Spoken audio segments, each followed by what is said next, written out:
Das nossas riquezas no campo, a mandiocultura é um valor extraordinário para a Chapada do Araripe, uma área extensa, muito importante, mas já bastante ocupada com a monocultura da mandioca. Uma atividade que gera muitos empregos entre os municípios de Araripina, Ipubi, Bodocó, Exu.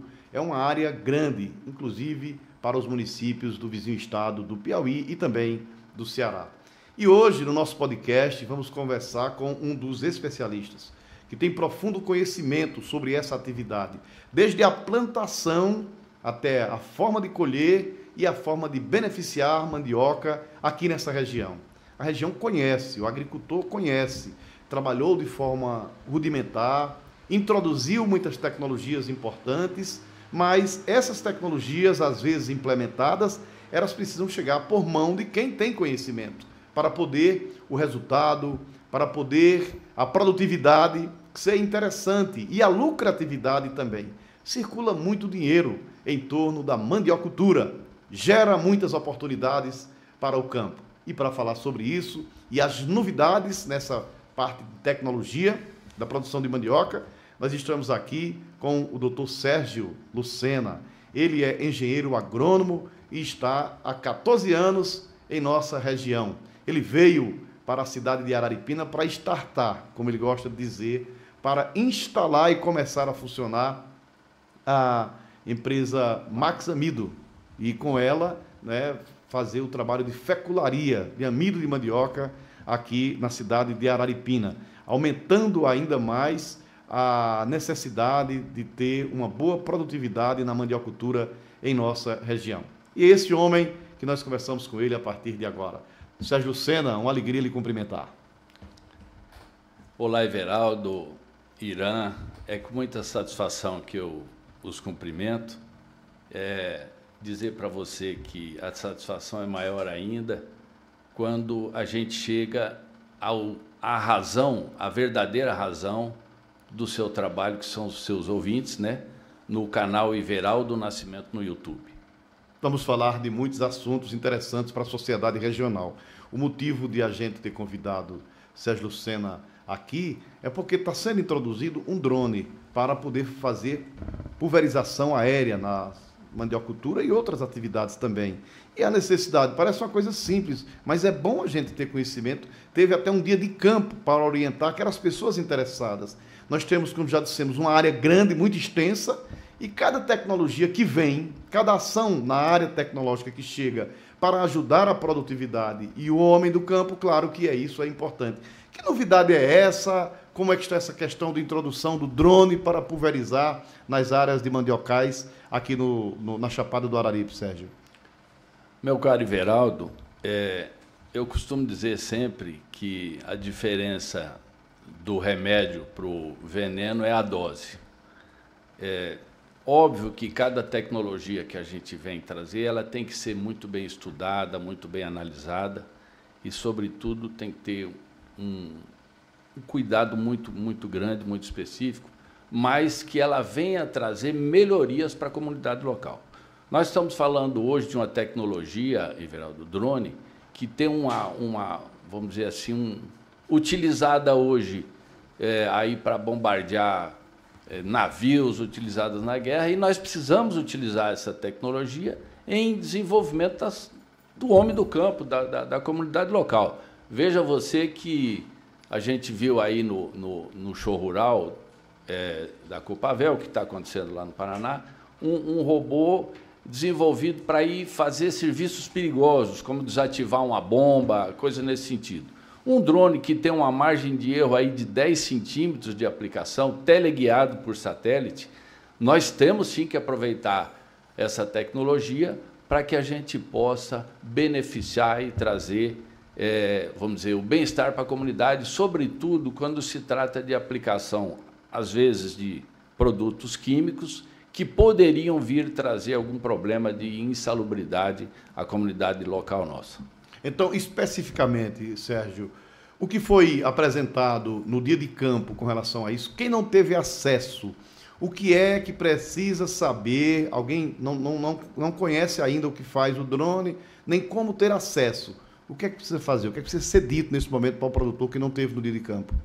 Nós precisamos levar aos nossos amigos produtores, aliás, Everaldo, é uma satisfação muito grande. Eu sei que o teu canal chega e eu queria referenciar mesmo, para lhe dizer especificamente sobre o que é o drone, eu queria dizer que eu lhe conheci aqui há muito tempo e hoje ainda mais a satisfação aumenta porque eu estou vendo que tu está trazendo um canal, trazendo novidades do verdadeiro interesse para a nossa comunidade local. Então, eu me dirijo aqui, através do teu canal, aos produtores e dizer que o drone é uma oportunidade tecnológica que o nosso produtor tem de fazer, por exemplo, uma aplicação de um produto, desde semear uma pastagem, porque às vezes o produtor prepara uma terra e precisa de uma maneira muito rápida semear uma pastagem. O drone faz isso. Ele aplica produtos sólidos, né, semeia pastagem, distribui adubos,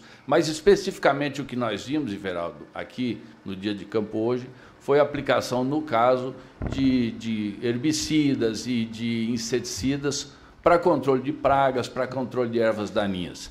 E ele, com essa tecnologia de precisão e, sobretudo, com vamos dizer assim, a grandiosidade de não vir compactar o solo, porque quando um trator passa por sobre um solo com equipamento, ele está compactando uma área que isso vai prejudicar a cultura que está vindo ali.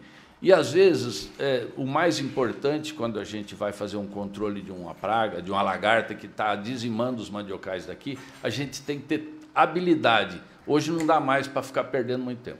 Uma lagarta chega numa roça de um produtor hoje, aí ele vai para casa para providenciar as máquinas costais para aplicar. Quando ele volta daqui 2 dias, a praga já comeu toda a lavoura. O prejuízo ligeiro, não é? É muito rápido. Uhum. É muito rápido. Depois a gente fala especificamente sobre as pragas. Mas é isso aí, é essa tecnologia que nós temos que usar em benefício do nosso homem do campo. Mas quando a gente fala assim, tecnologia, agricultura, principalmente a sustentável, a familiar, aliás, sustentável familiar, alguém já diz, mas um drone, tecnologia cara, isso não está ao alcance do agricultor, não. O que é que você diz para quem pensa assim? O custo-benefício do serviço braçal para estar botando o inseticida, ou para estar pulverizando, ou o drone? Qual o custo-benefício? Muito bem colocado. Veja bem,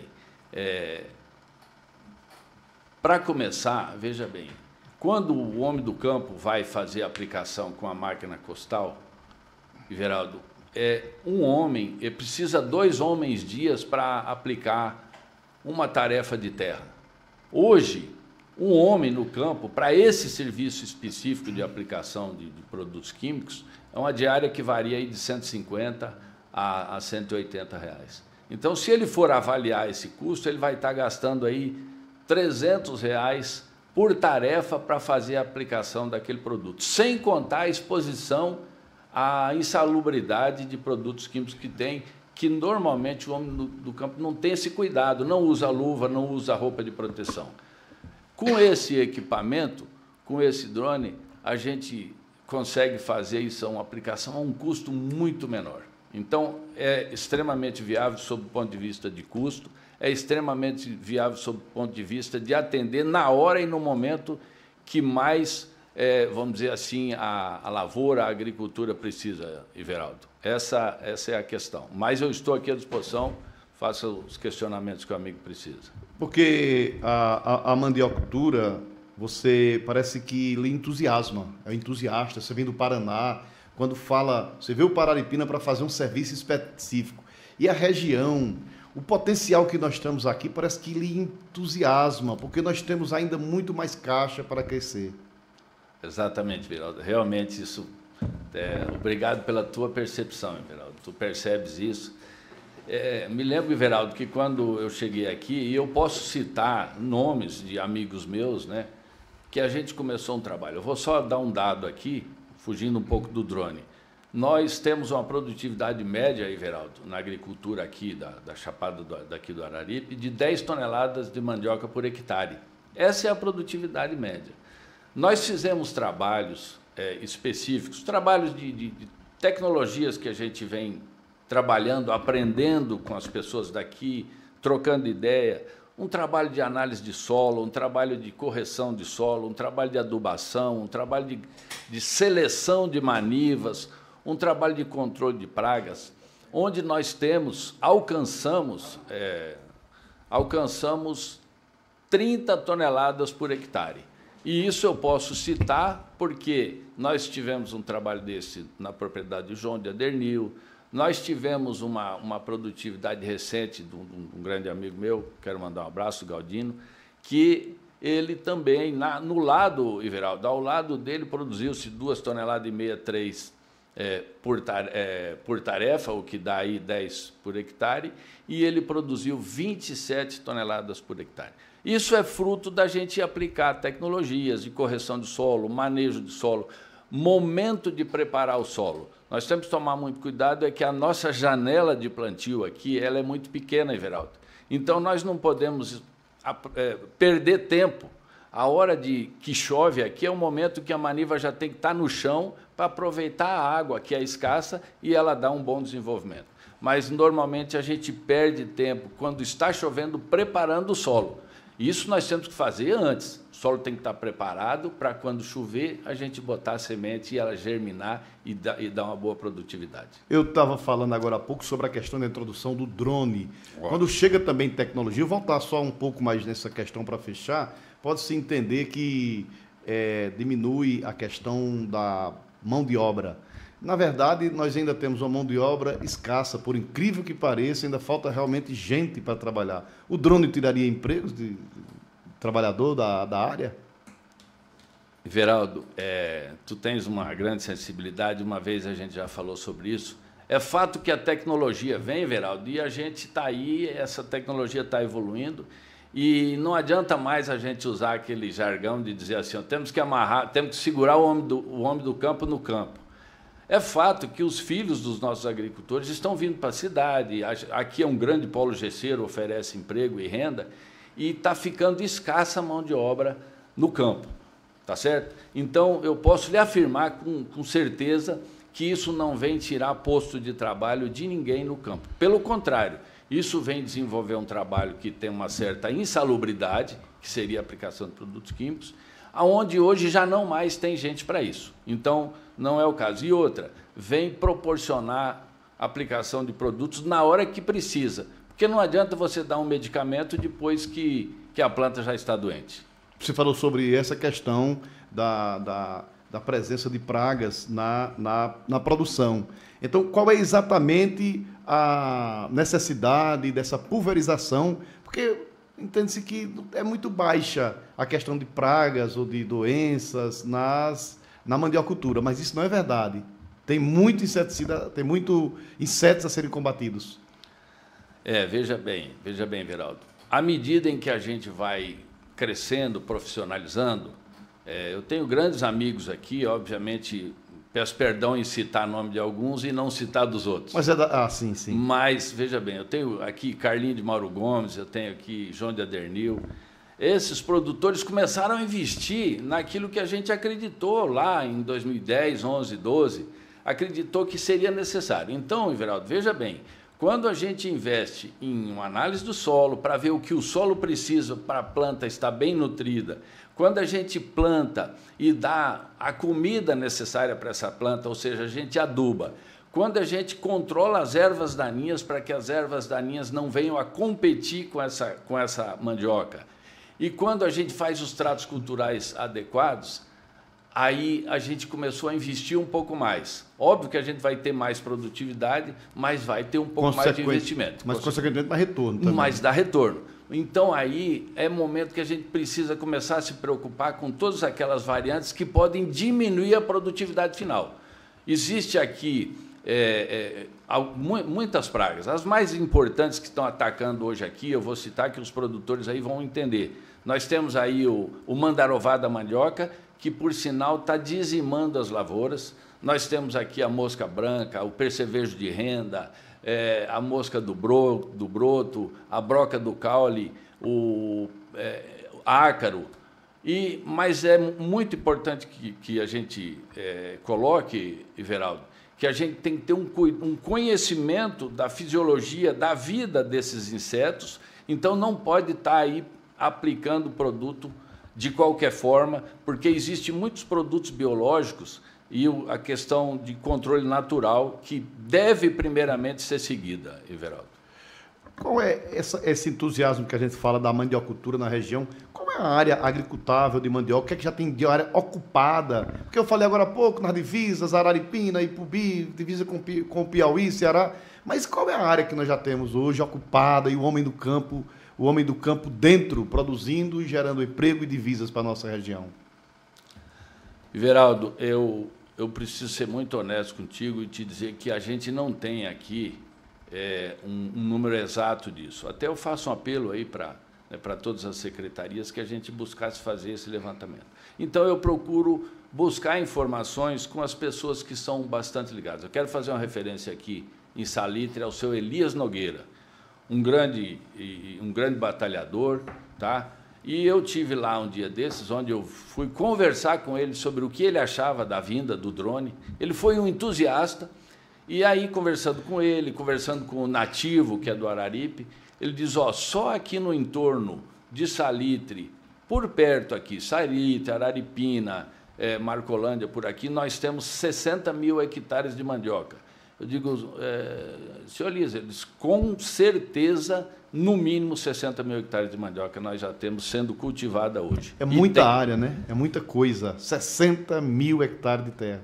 É muita área, mas veja bem, nós temos mais de 300 casas de farinha aqui no entorno, estou falando só do entorno.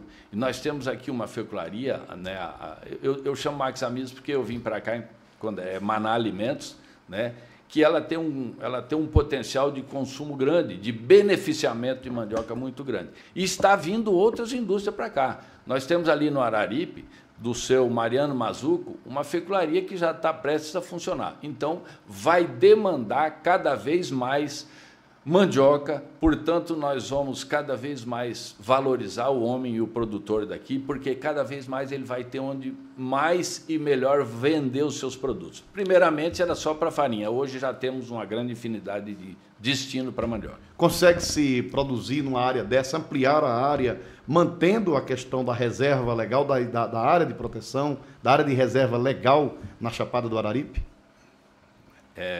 Veja bem, Everaldo, sempre muito bem colocado aí por ti. Tu colocas uma questão que é importante que o produtor observe. E aí, quando eu chego nisso, eu costumo dizer assim, olha, gente, o que nós temos que fazer aqui é aumentar a produtividade. Nós temos, Everaldo, de sair das 10 toneladas de média por hectare para 30. Ou seja... Na mesma área? Na mesma área. Então, aí é óbvio que aí a gente tem tranquilamente como preservar a natureza e ter mais produtividade. Um exemplo, o produtor tem lá, ele tem 10 tarefas de terra. 10 tarefas de terra. O que a lei diz? Que ele tem que manter a área de preservação permanente. O que é a área de preservação permanente? É aquela encosta na serra lá que não é agricultável, não dá para mexer, não dá para mecanizar, e ela é a área de preservação permanente. Mas existe uma lei, a lei que chama de área de reserva legal. Isso é uma lei que já existe lá desde antes de 1960, por aí, e que ela vem justamente para ser uma reserva. Para caso uma eventualidade de uma catástrofe, a lei diz, o objetivo dela foi criado para que aquela área fosse uma reserva para que o produtor ele tivesse. Então, o cara tem aí 10 tarefas de terra, mas eu estou dizendo que nós produzimos aqui, eu cito nomes e pode perguntar, Galdino, pode perguntar para essas pessoas que já tivemos essa produtividade. Então, não precisa a gente usar as 10 tarefas dele, dá para nós ter a reserva e 1/3 daquilo que a gente produzir pelo todo que a gente produzia antes. Você entende? Mas a reserva legal é uma reserva estratégica, se eventualmente você precisar usá-la, pode ser usada? Na realidade, ela é uma reserva legal mesmo, que pode, inclusive, eu não vou adentrar muito aí, mas pode, inclusive, se ter cultivos de algumas frutíferas, entendeu? Pode-se ter cultivo de algumas frutíferas. E a lei concebeu assim como reserva legal exatamente para isso.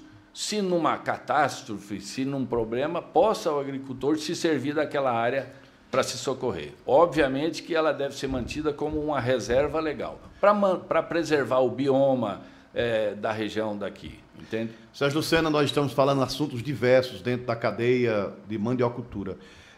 Nós sabemos que falamos sobre reserva legal, falamos sobre produtividade, falamos sobre avanços tecnológicos. Quem é que está estruturado hoje para atender esses avanços? Ou ainda tem muita tecnologia à disposição e o agricultor não está realmente usando dessas tecnologias? E o que fazer para que esses conhecimentos sobre variedade, sobre aplicação, enfim, sobre produtividade, o que fazer se eventualmente ainda tem muitos produtores sem lançar mão do seu direito, que é conhecimento e atividade à disposição dele, do que diz respeito a esses avanços? Ele lançar mão do que já tem hoje de estudo a serviço do campo. Veraldo, você como meu amigo de primeira hora, especial desde que aqui cheguei, eu não posso deixar de fazer uma referência a esse trabalho que tu muito bem fazes aqui. Porque, veja bem, nós temos hoje uma mídia, Veraldo, que já tem tudo, mas é uma mídia muito contaminada, as redes sociais muito contaminadas, trazem tudo, mas não trazem aquilo que a nossa comunidade precisa. A nossa comunidade, para a qual muito bem tu serve, eu costumo dizer que quem não vive para servir não serve para viver. Como muito bem tu serve, a nossa comunidade precisa reunir tecnologias, pessoas assim de maneira muito informal. Eu fico muito à vontade, embora eu seja um matuto bastante tímido, mas eu fico muito à vontade conversando contigo, porque a gente está tratando de coisas daqui. Eu já me considero um cidadão araripinense, né, um sertanejo, então a gente está trazendo aquilo que no dia a dia a gente vai trocando experiência, porque a gente aprende no dia a dia, sabe, Viraldo? É com as buscas, com as tecnologias, óbvio. Óbvio que eu não posso dizer que eu fiz uma faculdade, me preparei, né? Depois eu vou falar um caso de onde eu comecei a ver um produto, mas, então, veja bem, é necessário que a gente tenha canais sérios e pessoas sérias que venham aqui discutir a realidade local nossa. Tá? Porque senão a gente não tira proveito do que tem à disposição. Senão a gente... E o tempo passa. Exatamente. Veja bem, esses drones, eles já têm há um bom tempo, tá? Eles já estão por aí. Tem tecnologia aqui, assim, que aí tu disseste assim, como chegar ao produtor? É óbvio que o produtor, ele é o mestre, ele é o professor naquilo que ele faz. Mas a gente precisa, Everaldo, dar uma esticadinha no pescoço e ver o que é que está sendo feito ali do lado para trazer. Deu certo, vamos trazer, tá? Então a gente tem que buscar coisas que se fez e deu certo em outros lugares e aplicar para aqui. E tem, tá? Tem muita coisa na mandiocultura aí. Agora, obviamente, nós temos que buscar, nós temos que fazer um chamamento aí às secretarias de agriculturas locais, a todos os órgãos de pesquisa. Eu não gosto muito de adentrar na questão política, mas até me lembrando aqui, parece-me que a governadora esteve aqui, passou por Araripina, soube que ela está trazendo para cá um centro tecnológico para fazer análise de solo, um laboratório. Nós precisamos, porque nós temos a tecnologia existe na Embrapa, existe profissionais que trabalham com isso há muito tempo, mas ela existe uma distância que não está chegando ao homem do campo. Eu costumo dizer que levar o jumento até a beira do rio não é tão difícil. Difícil é se ele não quiser fazer ele beber água. Não estou fazendo nenhum... Eu estou querendo dizer que assim, nós temos que romper esse paradigma de fazer com que aquilo que é feito na Embrapa, nas entidades de pesquisa e nos locais de maior desenvolvimento da agricultura, chegue ao nosso homem do campo aqui. Por isso, a referência é o teu canal. Okay? E eu digo também, doutor Sérgio, espectadores, que, na verdade, as tecnologias existem, mas existe uma grande dificuldade de se colocar à disposição do campo, das pessoas de maneira geral. Isso. E até nisso, independente de questão política, ninguém está falando se governador esse ou aquele trouxe ou deixou de trazer, mas muitas coisas, as políticas públicas, elas estão muito falhas, porque os órgãos existem, mas eles funcionam de forma muito lenta. E se a gente depender disso, parece que vamos demorar muito mais ainda para ter acesso às tecnologias e às descobertas, né, já feitas. Então, falta realmente muito disso, que esses esses avanços, essa identificação científica e tecnológica seja colocada à disposição da produção, para a gente melhorar mais e mais ainda. Quando o Sérgio coloca, a recíproca é verdadeira, o carinho que eu tenho por Sérgio, desde que o conheci, porque eu sei que ele luta, ele sai do estágio do sono, do sonho, e olha que é muito sonho, o Sérgio sonha muito, para o estágio da realização. E procura introduzir isso a serviço da produtividade, tem muito boa vontade daqueles que precisam realmente ter acesso a essas técnicas, a essas tecnologias, a esses aprendizados. E aí você sempre teve a disposição, tanto de estudar, como introduzir essas técnicas para o campo aqui na região, não é verdade, Sérgio? Verdade, Everaldo. Eu queria até citar aqui um caso. Veja bem, eu costumo dizer que quando Maomé não vai à montanha, a montanha vai a Maomé, e se você não pode vencer, junte-se a eles. Por que é que eu estou dizendo isso? A tecnologia do drone existe, mas um drone, esse que nós trouxemos hoje aqui, e está à disposição do nosso homem do campo, algumas considerações têm que ser feitas, Everaldo. Primeiro, o equipamento desse custa R$250 mil. Então, não dá para a gente dizer que o agricultor deva comprar um equipamento desse. Não. Mas também, se não tiver alguém que tenha criatividade, com toda a modéstia, alguém que se preocupe com a região, que vá buscar alternativa. Olha o que aconteceu. Faz em 3 anos, faz mais de 3 anos que eu vinha tentando trazer um drone para cá e eu esbarrava na questão do custo. Para mim. Aí eu quero fazer um agradecimento especial aqui à empresa Aerotrack Drones, que quando eu fui fechar a compra, eu cheguei até ela. Não pude comprar, porque 250 mil não tinha como desembolsar. Os proprietários da empresa vieram me visitar alguns dias atrás. E aí viram nos meus olhos um semblante de tristeza, porque eu não estava podendo comprar e compartilhar com os meus amigos produtores, vivenciando esse problema de controlar a lagarta. Aí os caras viram isso, fomos aqui, fomos num, fomos no outro. Eles fizeram uma parceria comigo, disponibilizaram o equipamento e é graças a isso que nós temos hoje um equipamento. Obviamente que isso é um serviço que vai ser uma prestação de serviço. Agora, veja bem, Everaldo, quando você pode ter um serviço à disposição, sem que você precise imobilizar 250 mil para tê-lo, eu acho que isso é uma alternativa, é uma criatividade, sim. Aquilo que tu muito bem disseste aí. Parceria, a necessidade. É uma parceria. Então, o que eu quero deixar bem claro aqui, essa parceria nos proporcionou que a gente tenha a disponibilidade, o que há de mais moderno em tecnologia de aplicação de pulverização. Qual o controle biológico que a gente já tem, que já existe aqui na região? Muito bem colocado. De maneira bastante sintética, eu poderia te dizer assim, a mandioca, a planta da mandioca, Everaldo, estamos falando, vamos falar assim, pragas e doenças. O que são pragas? Pragas são insetos que ocasionam, que comem a folha, Doenças são fungos. Por exemplo, nós tivemos há algum tempo aqui a antracnose. O que é a antracnose? É um fungo que causa um problema na folha. Mas, mais especificamente sobre pragas, que hoje, infelizmente, a vedete do momento se tratando de praga é o mandarová. Chama-se Erinizela, o nome do bicho, né? Então, eu posso te dizer que existe mais de 200 espécies de pragas que acometem a agricultura, a mandiocultura. Dessas 200, todas estão presentes nas Américas. Qual é o lado ruim e qual é o lado bom disso? O lado ruim é que todas estão aqui. Mas por que é que todas elas estão aqui? Porque nós não podemos nos esquecer que a mandioca é originária da Amazônia. A mandioca é daqui. Tá? Então, o lado ruim é que todas essas 200 pragas estão aqui. Óbvio que a gente tem aí de destaque 4 ou 5 pragas. Né? E o lado bom é que, em existindo todas convivendo aqui, já existe naturalmente um inimigo natural para cada praga. Porque a natureza é sábia, Everaldo. Deus nunca errou na sua colocação. É a gente que desequilibra o meio ambiente. A gente que desequilibra a balança e aí acontece. Quando eu falo em desequilíbrio, veja bem, quando a gente não toma cuidado em controlar uma determinada espécie, uma praga, a gente pode até matar aquela praga.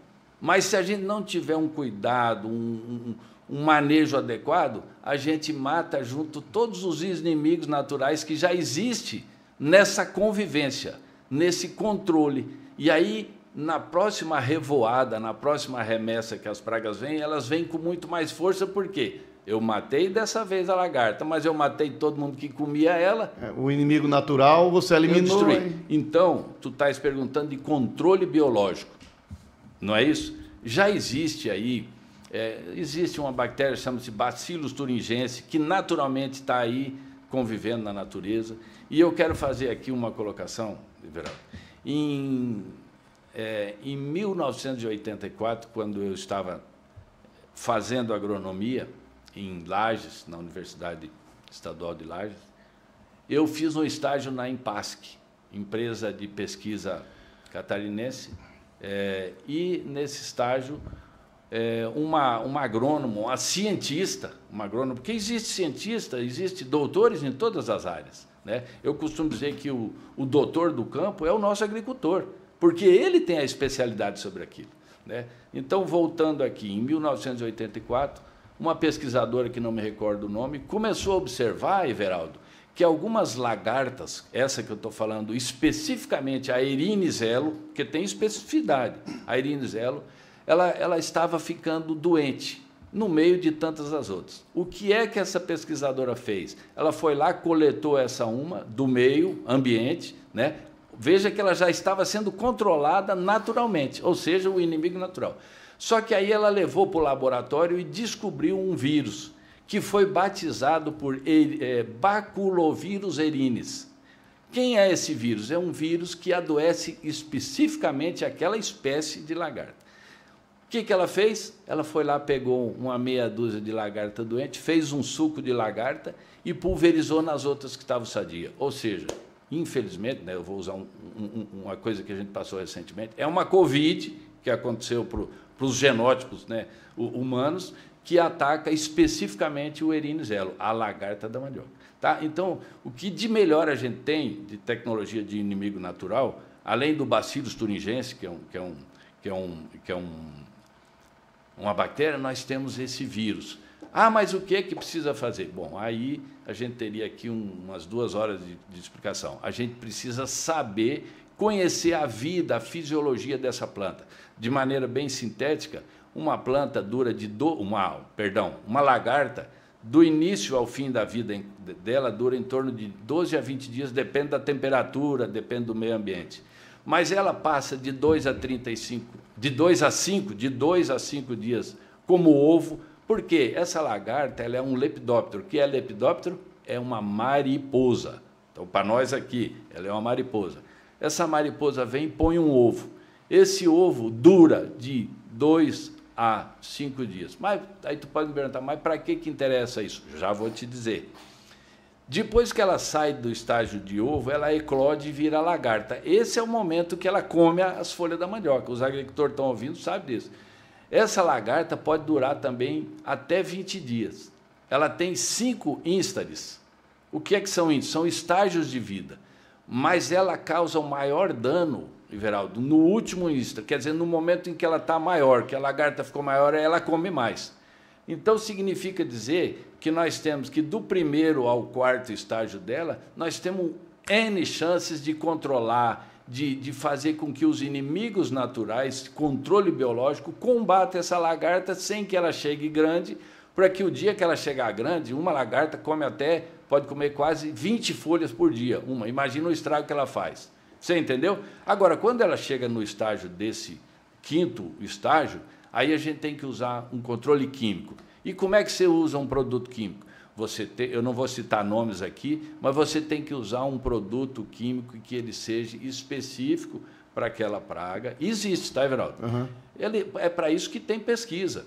E que ele não mate, não mate o tricograma, que é uma vespinha que vai lá e come a lagarta. Não mate aquelas joaninhas. Sabe aquela joaninha bonitinha que tem na rocha, aquelas carochinhas? Aquilo lá come lagarta. Não mate um marimbondo. Sabe aqueles marimbondão vermelhão que você vê nas roças de mandioca? Sabe o que ele está fazendo? Ele está comendo lagarta. Não mate uma mosca, tipo essa mosca de casa, só que ela é uma outra espécie, ela come lagarta, entendeu? Então a gente tem que tomar muito cuidado. É o inimigo natural da lagarta. São os inimigos naturais. Então, nós temos que tomar muito cuidado de quando recomendar, e aí eu faço um apelo aos agrônomos, aos técnicos, aos doutores das plantas, tome cuidado para não aplicar produtos de maneira discriminada, porque você acaba com o equilíbrio. Você mata a praga, mas você mata todo mundo junto. Você já pensou, doutor Sérgio, o que é que nós temos hoje de produtividade, de produção e o que é que o mercado absorve? Se nós duplicarmos essa produção, tem mercado para farinha, para mandioca de maneira geral? Muito bem colocado. Veja bem, Everaldo, a mandiocultura está migrando do Centro-Sul para o Nordeste. E eu, como entusiasta que sou hoje, cidadão araripinense, daqui da região, eu costumo dizer que o lugar é aqui. Por quê? Veja bem, nós só temos aqui uma fecularia funcionando, tá? E nós temos ainda uma demanda muito grande por fécula no mercado interno. Tá? Então, ao triplicarmos a produtividade aqui, nós não vamos estar nem cobrindo a demanda que o mercado tem. Óbvio que isso, para que a gente consiga ter produção maior, nós temos que dar tecnologia para o produtor, para que ele possa ser competitivo. Como é que ele é competitivo, Everaldo? Produzindo mais com menos custo. Uhum. Concorda? Sim, mas hoje nós temos uma oscilação muito bem identificada, independente de época do ano. Uma hora está bom o preço da mandioca, outra hora dos derivados dela, outra hora cai bastante. Essa oscilação ela vai sempre existir? E por que é que ela existe? Sempre muito bem perguntado. Veja bem, Everaldo, nós tivemos o ano passado, da safra, aí você vai perguntar se está saindo. Não estou saindo, é para inserir o contexto. Nós tivemos soja a R$200 a saca. Nós temos hoje, a soja está hoje a R$100 a saca. Nós tivemos milho num preço de R$180 a saca. Hoje nós temos milho a 40, 50. Aí você vai dizer, pô, né, a culpa é do governo, a culpa é de não sei quem. Não, nós vivemos num mercado globalizado. Tá? Não dá para nós nos escondermos numa bolha e entender que a gente ficar só falando mal dos outros e achar que a culpa é dos outros. E vai resolver com isso o problema. Né? Então, veja bem, quando tu disseste nessa oscilação, vamos especificamente sobre a mandioca. Mandioca é um produto perecível. Ela tem que ser produzida regionalizadamente e consumida, industrializada regionalizadamente. Nós temos aqui hoje mais de 300 casas de farinha, só no entorno aqui. Essa farinha, o destino dela é a mesa, tá? Eu não estou nem falando de fécula, depois eu falo um pouquinho sobre fécula. Essa farinha é a mesa, Everaldo. Eu sei que tu gosta, porque eu já tive a oportunidade de almoçar em vários locais contigo, tu gosta e és fã de uma farinha. Sim. Agora, eu lhe pergunto, se tu tens uma farinha a um preço hoje, né, e uma família tem uma farinha num preço que seja acessível, e eventualmente esse preço da farinha triplica, quadruplica, o que é que tu faz? Inteligente como tu és, tu vai comer arroz, vai comer macarrão, vai comer menos farinha. Então, nós temos aqui um duplo aspecto que precisa ser considerado. Toda vez que o produto... Aí, quando eu falo isso, e eu quero deixar bem claro aos produtores, eu não estou aqui querendo baixar o preço de mandioca. Pelo contrário, eu estou aqui dizendo que nós temos que ter tecnologia, produtividade, para nós conviver com sua excelência o mercado. É o mercado que dita a regra. Então, se nós temos aqui, num lado, vamos dizer assim, uma baixa, quando os preços da mandioca chegam, como chegou esse dia, R$ 1.200 a tonelada, o que aconteceu? A farinha lá na mesa ficou muito caro. Aí começa um movimento de substituição da farinha por outros produtos. Então, nós vamos ter, na sequência, uma baixa de consumo e, como o produtor, um vê o outro ganhando dinheiro, isso é normal, ele aumenta o plantio. Então, veja que engraçado. Baixa o consumo e aumenta o plantio. Porque o meu compadre ganhou dinheiro com mandioca, eu vou plantar muita mandioca agora para ganhar dinheiro também. A 1.200 conto não tem o que dar mais. Tá? Então, vai lá e planta muito. Óbvio que na próxima safra, Everaldo, vai haver uma descompensação. Quer dizer, até eu fazer aquela volta de consumo acontecer, né, não tenha dúvida que nós vamos ter esse problema, né, esse desequilíbrio de produção e consumo. Você entendeu? Isso é o que faz do mercado. É por isso que hoje nós temos que trazer, e aí respondendo a tua pergunta, tem vazão para essa produção? Tem. Nós temos que trazer, por exemplo, fecularias que venham produzir fécula, porque a fécula é uma matéria-prima para uma infinidade de coisas. Você falou que ele ia falar sobre a fécula. Pode escorrer um pouquinho específico sobre essa infinidade. Exatamente, muito bem. Eu falei da farinha, porque ainda a grande maioria da mandioca brasileira, o destino dela é para farinha. Mas nós temos que ter outros produtos derivados da mandioca. Tá? A fécula, por exemplo, ela é um produto utilizado muito bem, né, utilizado para começar na indústria farmacêutica. Tu sabes, Everaldo, que um ácido acetil salicílico, que é o princípio ativo de um melhoral, né, como é que tu vai consumir ele se ele é ppm, ele é parte por milhão, ele é uma porção tão pequena que tu não consegue ingerir. Então, o que precisa ter? Precisa ter um agente carreador que leva esse princípio ativo para dentro do organismo.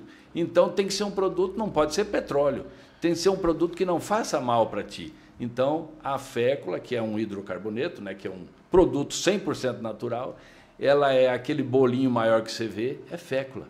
Então, na indústria farmacêutica. Sem contar do sorbitol. O que é sorbitol? Pode ler em qualquer pasta de dente que tu vai ver lá. Sorbitol é um álcool produzido do amido, né? Obviamente, existe o amido da mandioca e existe o amido de milho, mas estamos falando da mandioca, né? Então, aqui falando de indústria farmacêutica. Vamos para as indústrias químicas. As tintas, elas utilizam muita fécula como agente espessante. As indústrias de embutidos, de carnes embutidos, você faz a moagem da carne e essa carne ela precisa se juntar, concorda? E para que ela se juntar, eu também não posso pôr lá cola tenaz, não posso pôr lá um petróleo. Eu tenho que pôr um produto que vai aglutinar essa carne e deixar ela naquela condição que não faça mal para o organismo. Pelo contrário, faz bem, entendeu? Então, nessa linha de embutidos. Aí, o papel. Nós temos um papel que ele é feito eu costumo brincar e dizer assim, ó, ele é feito de pau, isso é feito de celulose. Agora nós temos um papel que ele é maleável, veja bem, ele é maleável. Então isso aqui são moléculas de celulose e hemicelulose untadas, entendeu? Com amido, com fécula, que dá essa característica do papel ficar bonito desse jeito. Então, são muitas as outras colocações. Sem contar, por exemplo, nas brocas de petróleo, de perfuração de petróleo, ela é usada para resfriar a broca. Olha só que interessante. Né? Estou falando alguns dos vários... Dos exemplos. Né? Tá pois não, muito bem discorrido.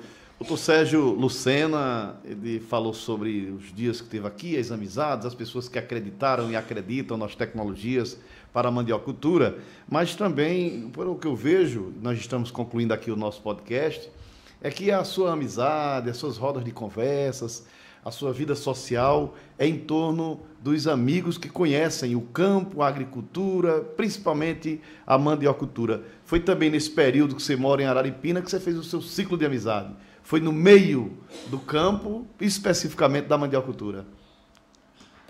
Everaldo, a gente vive bem onde se sente bem, né? Eu sou um matuto, eu nasci no campo, né? Me criei na roça, nós somos uma família de 12 irmãos e naquele tempo o pai tinha bastante filho para poder ajudar mesmo, tá? Ajudar na roça, né? Então eu nasci e me criei, né, no sítio, na roça. A gente é uma família de pequenas posses, sempre foi, né? Mas eu fui 2 dos 12 que saíram para estudar. Eu tive uma determinação muito grande para fazer agronomia, que era o que eu sempre quis fazer, engenharia agronômica, né? Então, aí eu saí e, obviamente, hoje você sabe que eu estou aqui, eu vivo de comércio, porque a gente tem que fazer aquilo que precisa ser feito para sobreviver. Agora, me dá muita satisfação, Everaldo, como agora que eu trouxe esse drone para cá, eu ter tido a oportunidade de ir lá na Faculdade de Agronomia, uma ferramenta muito importante que nós temos aqui, e contratar 2 engenheiros agrônomos para trabalhar comigo. Ótimo, excelente. Tu já pensou que felicidade dá isso? Legal.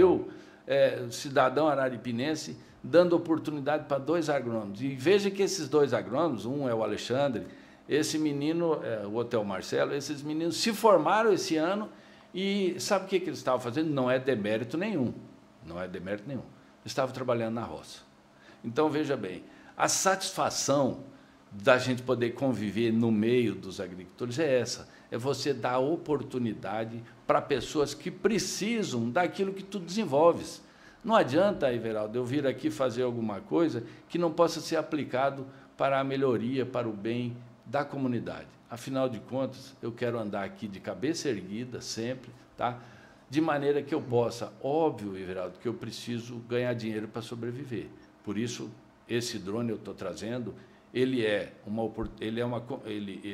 caro, né? Vai ser uma prestação de serviço, porque eu não posso vir aqui fazer de graça para o produtor. Então, eu até conclamo aí aos produtores que me deem a oportunidade de eu dar oportunidade a vocês de levar a tecnologia para vocês. Eu não estou fazendo isso para mim ganhar dinheiro. Eu estou fazendo isso pelos 2 agrônomos que eu contratei, pelas famílias desses meninos que não queriam que eles fossem embora buscar serviço e os deixassem os familiares aqui, enfim. E, principalmente, para esses vários agricultores que nós vamos levar a oportunidade de fazer o seguinte, eu vou te dar um dado aqui, Veraldo, para você ver como é catastrófico a questão da lagarta. Eu tive lá no seu Elias, eu gosto de fazer uma referência ao seu Elias Nogueira, e o filho dele, o Gretos, e um amigo meu também lá do Salito, conheço todo mundo, graças a Deus, o Louro. Veja o que aconteceu. Ele teve, na quinta-feira passada, e disse para mim, Sérgio, o teu drone vai chegar dia 8, eu estou precisando aplicar na minha roça aqui, porque está começando lagarta. Aí, quando foi agora segunda-feira, antes de ontem, ele me ligou desesperado, ele disse, Sérgio, não adianta vir mais, a lagarta comeu tudo. Aí, o que vai acontecer? O senhor Elias tem casa de farinha, essa lagarta, essa mandioca, estava dando antes dele colher, ela estava dando 6 sacos de farinha por cada tonelada de mandioca. A farinha hoje na faixa de R$200, ele estava tirando 240, eles venderam para o Pará. Mas vamos dizer 200. 6 sacos a R$200 dá quanto? Dá R$1.200. Ou seja, uma tonelada de mandioca estava rendendo R$1.200. Sabe quanto que ela dá hoje? 2,5 sacas. Então, ela vai perder 3,5 sacas. A perda que essa praga mal controlada deu é nada mais, nada menos de 600 e poucos reais por tonelada de mandioca. Então, tu imagina que nós temos, e eu chamo a atenção aos produtores, não vamos deixar com que o fruto do nosso trabalho de meses sol a sol chegue agora quando a roça está grande e a lagarta e as traças levem. Não.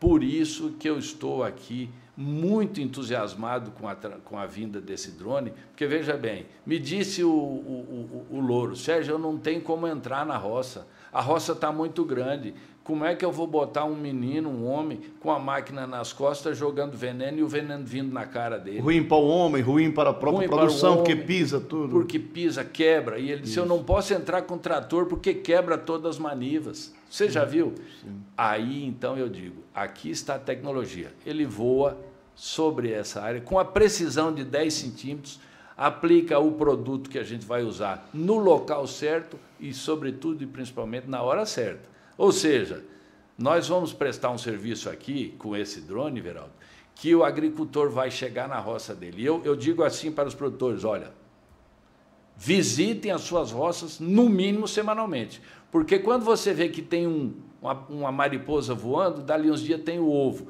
Quando tem o ovo, daqui uns dias tem a lagarta, e a lagarta causa um estrago. A lagarta acontece, nesses 14 anos que eu estou aqui, eu venho pesquisando, ela acontece aqui de outubro até abril. João de Adernil uma vez teve uma infestação tão grande de lagarta em abril já, abril, maio. Depois, quando entra o período seco, vem a mosca branca.